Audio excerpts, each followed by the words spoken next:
Just in, new information about the sinking of the Faro. The NTSB finds the captain of the ship ignored suggestions to change course, not once, but twice. The data release comes nearly 14 months after the ship went down east of the Bahamas. It also contains, the report does, weather data, survival factors, and an audio transcript. Our coverage of these latest findings begins with Channel 4's Chris Parento joining us live from Washington, D.C.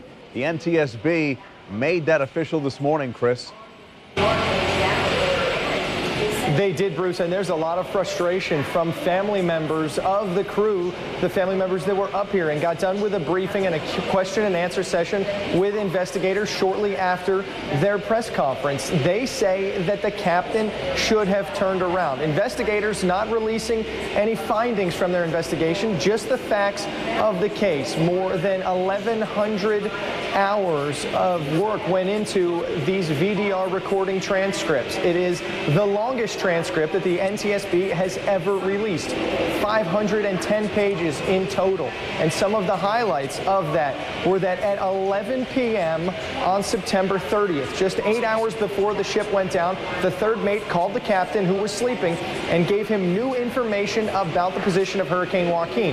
He suggested that they could take an alternate course, going more southbound and steer further away from the storm. The captain decided that they would continue on as they were going. The ship never changed course. The captain got onto the bridge at about 4 a.m. and at about 6 he mentioned that the weather was getting significantly worse. At 6:54, less than an hour before the ship went down, he said, quote, "It's miserable right now."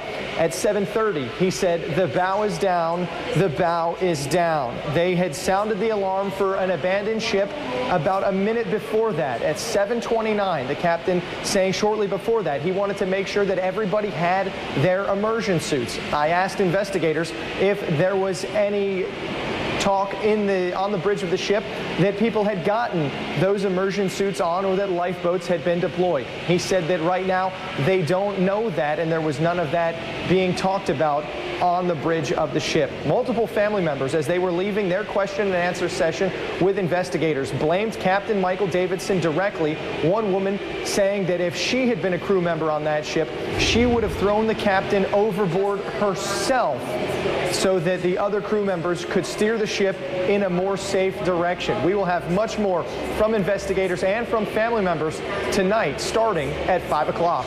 For now, we're live at NTSB headquarters in Washington, D.C. I'm Chris Parento, Channel 4, the local station.